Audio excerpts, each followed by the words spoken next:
Hello and welcome back to the channel. We're going to jump right into this video.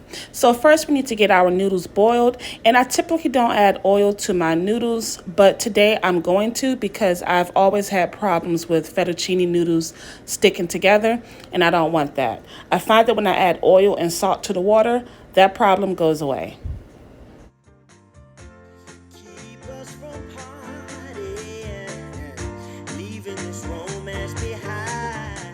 I have 1 pound of Atlantic salmon that I'm going to cut into strips.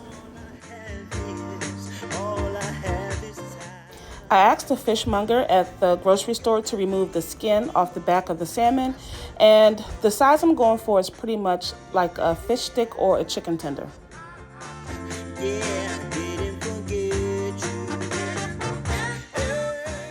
Coming up, you'll be able to take a screenshot of the following seasonings, which pretty much is paprika, lemon pepper seasoning, garlic powder, and onion powder. Go ahead and take your screenshot now.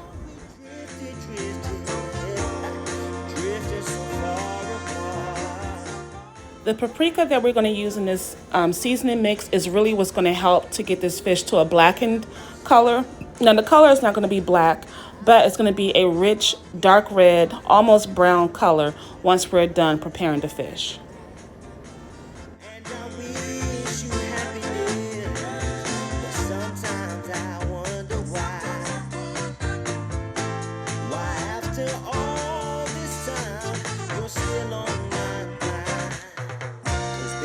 I have butter in the skillet, but I'm also going to add some olive oil to the salmon.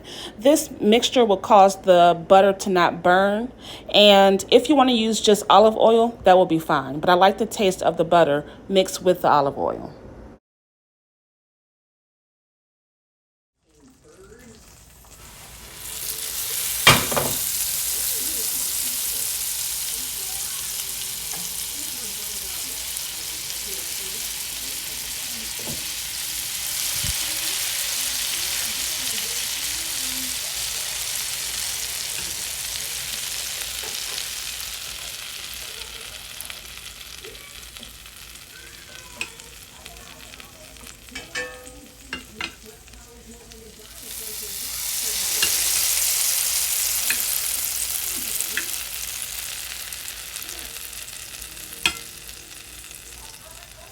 The key to getting a good sear on your salmon is to not move it around once you put it in the skillet, and to make sure your skillet is hot.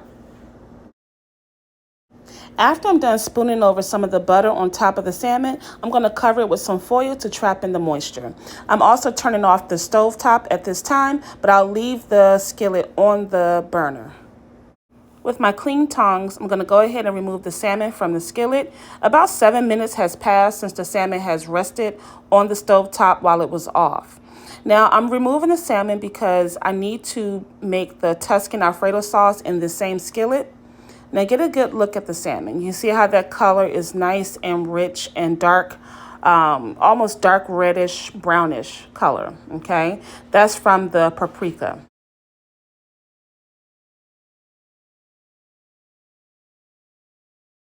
Although we want the flavor from the salmon to go into our sauce, we don't want any of those dark stuck-on pieces of salmon. So we want to use a fork to scrape up any pieces of salmon that's stuck to the skillet. We've added some minced garlic and some onions, and we're going to give it a quick stir. Now, at first, the sauce will be a yellowish, reddish color. Remember, we're picking up some of that paprika that was left over from the salmon. But when we go in to build our sauce, that color will become a nice cream, almost white color, okay? Now, coming up, we have our recipe. Go ahead and take the screenshot.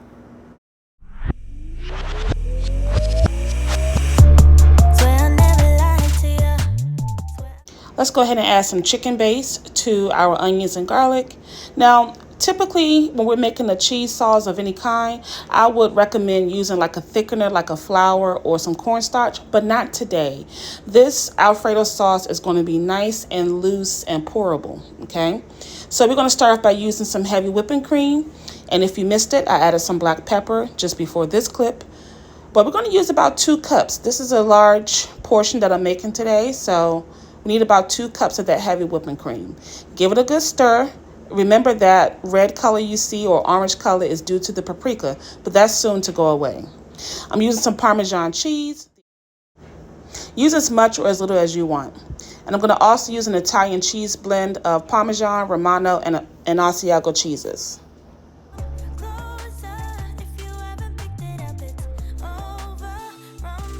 Two important things when making your cheese sauce: make sure that your heat is at a low to medium temperature, and also stir as often as you can.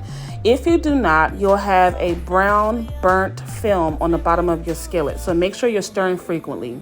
Once you reach a boiling point, turn off your burner and go ahead and allow it to thicken up as you see here in this clip.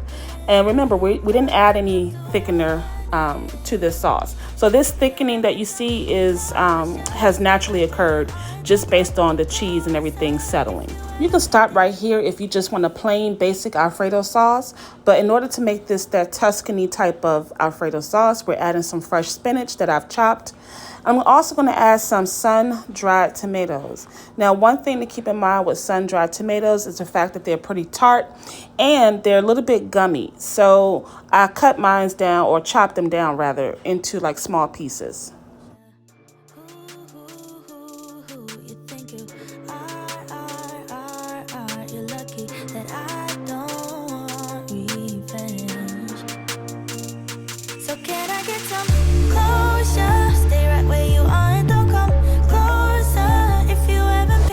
It's over. You wanted her, so just give me what I deserve. Before I add the noodles to the cheese sauce, I'm going to go ahead and take some out because I like to have enough cheese sauce on the side to pour over the dish at the very end. I like to give people an option to be able to have their salmon plain as it is, or to have cheese sauce poured over top. And I'll show you both of those at the end.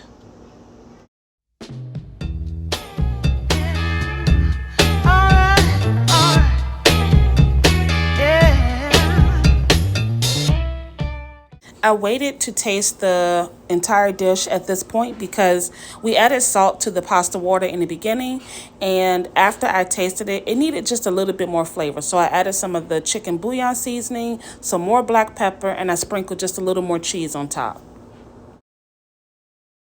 One thing I forgot to mention is that I kept that salmon covered with foil the entire time until it was time to add it to the plating. Doesn't it look beautiful?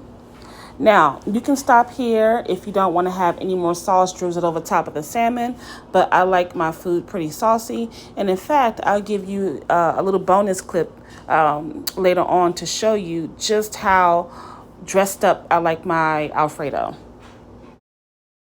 Now, this plate here is my husband's plate. It's also the more beautiful plate that I use for the thumbnail for the video. So this one is the safe plate. Now, I'm going to show you my own plate, okay?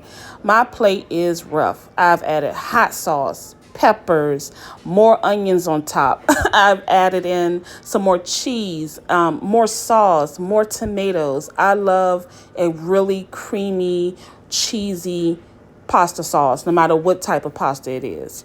So there you have it. I hope you've enjoyed this video. Don't forget to like, share, and subscribe. Later.